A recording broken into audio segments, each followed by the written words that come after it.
केरल से यूपी तक आज नए भारत की धमक देखने को मिल रही है।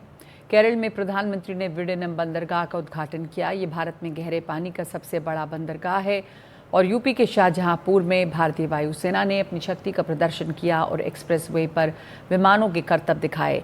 इसके अलावा आज ही खबर आई कि देश में इस अप्रैल में 2.37 लाख करोड़ का रिकॉर्ड कलेक्शन हुआ है। इन सबके बीच शेयर बाजार की मजबूती भी दिख रही है। सेंसेक्स फिर 80,000 अंकों के पार है और ख़ास बात यह है कि अब घरेलू निवेशकों के पास विदेशी निवेशकों से कहीं ज़्यादा स्टॉक हैं। ये भी खास बात है कि केरल से यूपी तक इस नए भारत की धमक में अडानी समूह की बड़ी भूमिका है।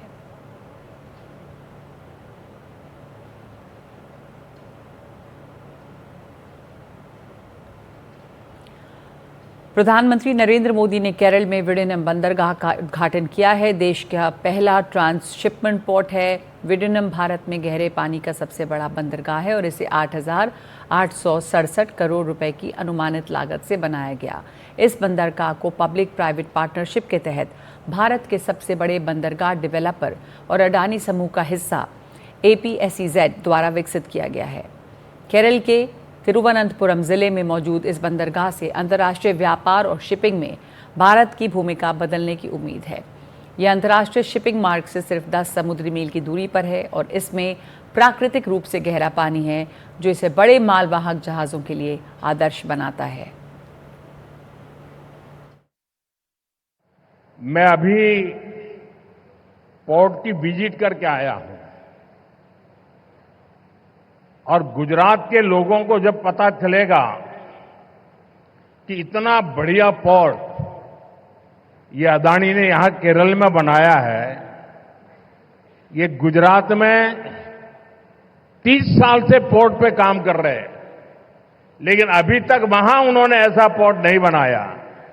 तब उनको गुजरात के लोगों से गुस्सा शायद करने के लिए तैयार रहना पड़ेगा। हमारे मुख्यमंत्री जी से भी मैं कहना चाहूंगा, आप तो इंडिया अलायंस के बहुत बड़े मजबूत पिलर है। यहां शशि थरूर भी बैठे हैं और आज का ये इवेंट कई लोगों की नींद हराम कर देगा।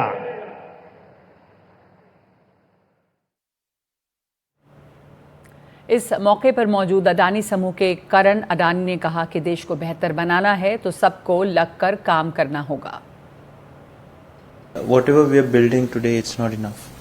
Even today, what we are building is not enough. There is much. I mean, when we built this, everybody were questioning whether this will be filled up or not.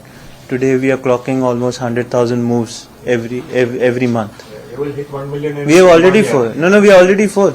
We are already full. Our run rate is already at 1.2. I don't think so. It's a concern. Country needs more. As I said, country needs more infrastructure, more points.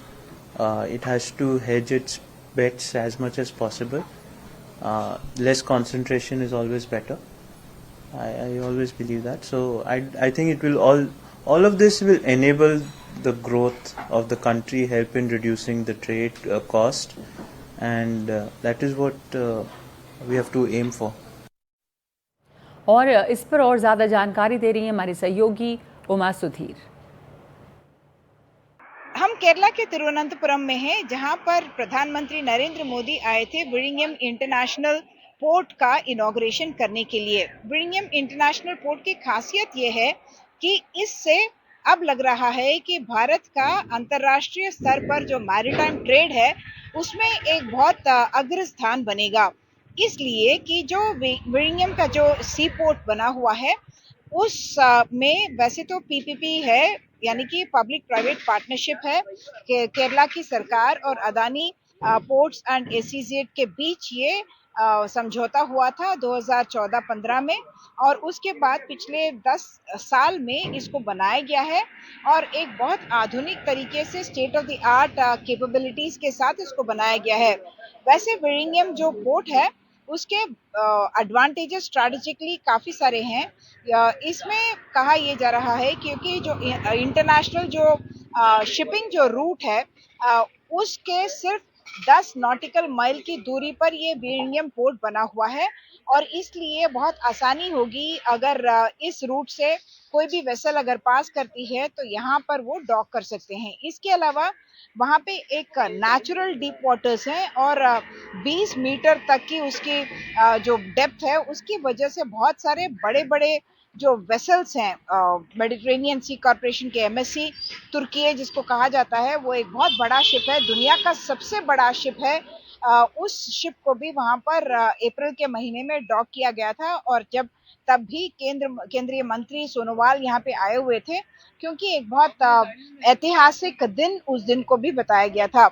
आज के दिन प्रधानमंत्री ने ये कहा कि Willingham port के बनने की वजह से भारत के लिए बहुत फायदा होगा, इकोनॉमिक प्रॉस्पेरिटी के तौर पर भी और रेवेन्यू लॉस को कम करने के लिए भी, क्योंकि अब तक अगर आप देखें तो 72% तक जो कंटेनर ट्रांसशिपमेंट है वो किसी और फॉरेन पोर्ट्स में जैसे कोलंबो है, सिंगापुर है, दुबई है, वहां पर वो जाया करती थी, जिसकी वजह से देश को 200 से 220 मिलियन डॉलर का नुकसान होता था हर साल और इसकी वजह से अब ये रेवेन्यू वापस भारत में आने की आशा है।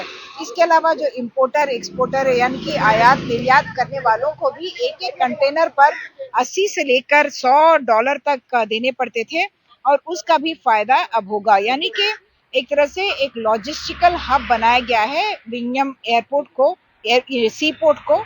और इसका जो पार्टनरशिप है उसकी वजह से भी इसका जो ग्रोथ स्टोरी है वो इस तरह से आधुनिक तरह से बन पाया, ऐसा विलिंघम इंटरनेशनल सी पोर्ट के जो एमडी हैं उनका भी यही कहना था, क्योंकि अदानी ग्रुप ने इस पोर्ट में 2,500 करोड़ रुपया खर्चा है अब तक जो 8,900 करोड़ रुपए खर्चे थे उसमें से केरला की सरकार ने 5,000 करोड़ रुपया खर्चा था और बाकी अदानी ग्रुप ने लगाया था।